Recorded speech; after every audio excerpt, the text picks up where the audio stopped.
If you're a leader of a member-driven organization, you've probably felt like this. Sometimes your community feels like magic. Sometimes it feels like luck.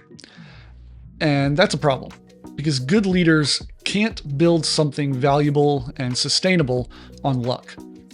You can't scale a mission on, I hope it works. You can't protect retention, renewals, referrals, your reputation with guesswork. And I know this personally because for a long time, that's exactly how I built community. So I spent years in church ministry building communities. And early on, a lot of what I did was just intuitive. I was young, ambitious, kind of stupid. And honestly, I just tried a lot of things. And some of it worked and some of it didn't work. But here's what I remember clearly. It was exhausting. And it created a lot of anxiety because I never really knew if the next thing would work. So I'd launch a program, I'd try a new initiative, I'd change the format. And when it worked, it felt amazing. But when it didn't, it felt like, what did I miss? Was that my fault? Are we losing momentum? And eventually it burned me out. And not because I didn't care, but because I was building something that mattered, that was meaningful. But I was doing so without having a repeatable way to build it. And later, I became deeply involved in recovery communities, addiction recovery communities. Totally different context. There's no budget, no polish, no production, often meeting in church basements, rundown classrooms, very unimpressive places. But here's the thing that shocked me.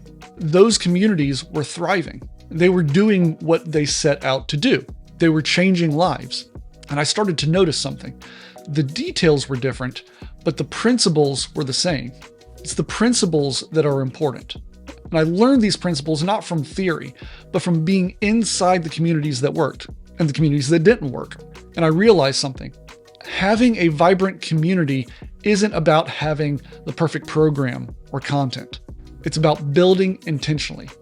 Because thriving communities don't happen on accident, they happen on purpose. So let's name what we've all seen. We've all seen communities that look alive for a season because there's a charismatic leader or a great event. We've also seen what happens when the energy changes. Engagement drops, programs start feeling empty, the same small core carries everything, new members don't integrate, leaders start scrambling, right? Adding more events, more content, just more effort. So thriving starts to feel mysterious. It's like alchemy. It's like luck. It's like something you either have or you don't. But deep down, you already know this. If you can't explain why it's working, then you can't trust that it will keep working. And that is exactly why intentional design matters. So here's the big idea. Thriving communities, they're not lucky. They're designed. Now, let me be clear. The human moments in community, those can feel magical. A conversation that changes someone, a connection that unlocks opportunity, a sense of belonging that heals and transforms something. That part can feel mysterious, like inexplicable, but the structure that makes these moments likely, almost inevitable, that is not mysterious. It's strategic. It's intentional design. And when you don't design a community, you still end up getting a system. It's just an accidental one.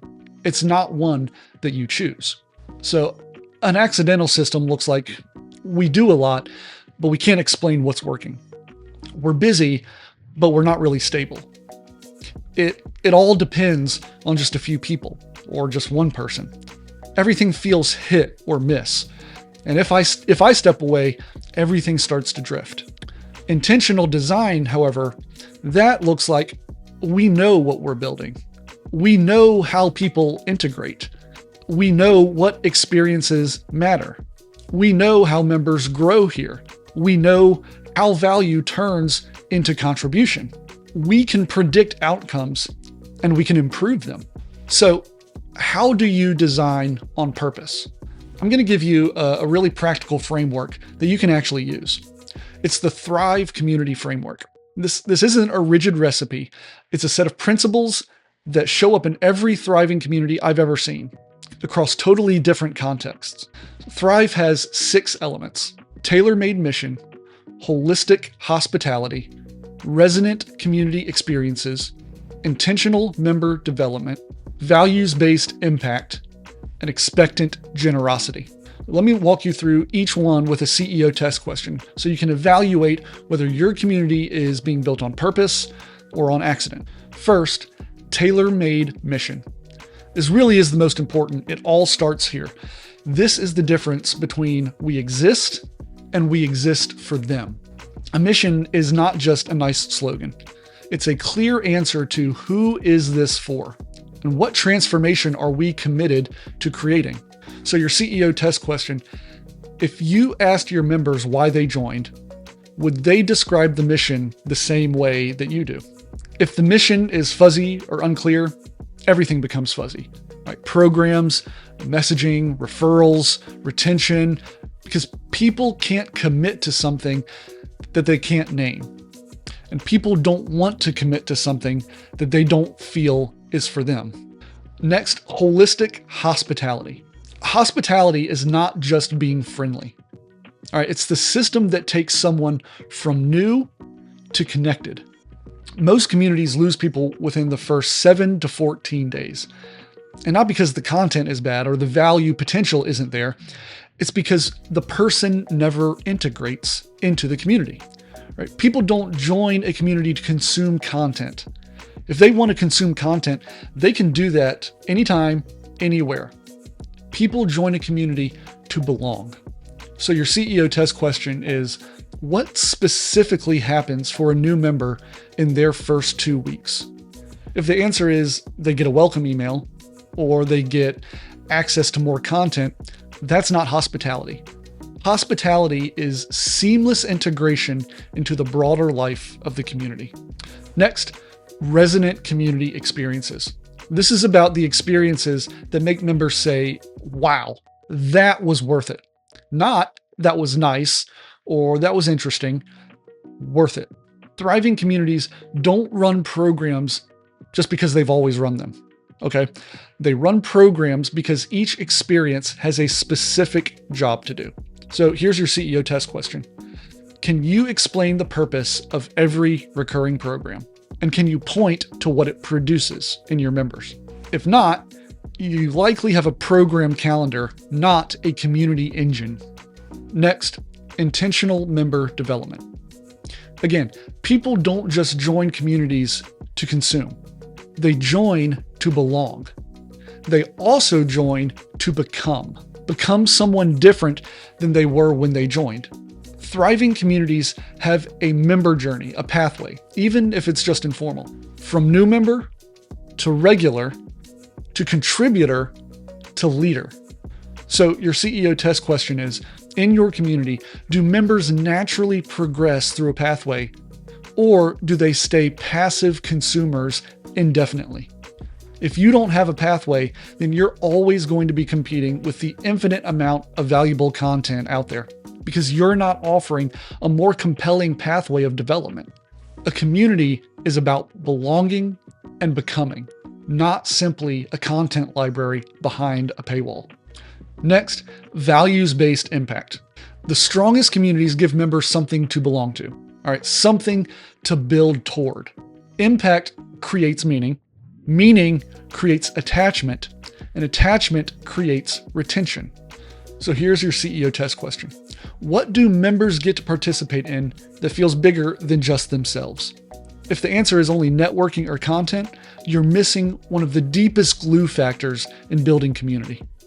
And finally, expectant generosity. Generosity is giving value first. Expectant generosity is where the community becomes self-sustaining.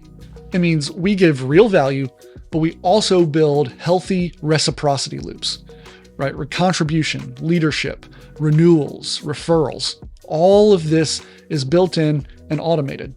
So here's your CEO test question. Do you have clear ways that members give back? Or is your generosity one-sided to the point that it becomes burnout for you and your team? See, thriving communities don't just deliver value, they convert value into participation. So those are the universal characteristics of every community that thrives. And here's the point. These are not tactics. right? These are the design principles that make the tactics work. Different communities will express them differently, but every community has all of them. That's why thriving communities don't happen on accident. They happen on purpose. Now, let's make this personal. If you are leading a member-driven organization, here's what I want you to do right now. Take the Thrive Community Health Assessment.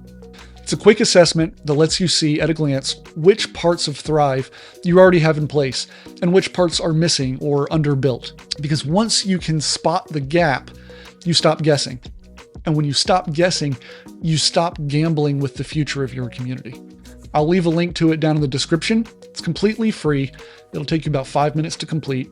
When you finish, you'll get immediate feedback and a clear picture of what's driving your community's health and what would move the needle fastest if you built it on purpose. So, here's what we know. Community can feel magical, but thriving isn't magic.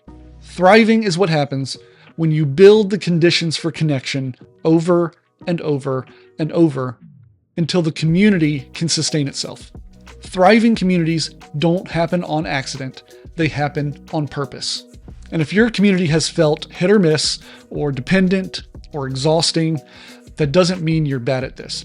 It usually means that you're trying to build something that is mission critical without a framework. But when you do have a framework, when you build on purpose, you don't just get a community that looks good for a season, you get a community that lasts. So take the Thrive Community Health Assessment and let me know in the comments how you're going to implement it first. Look forward to hearing from you.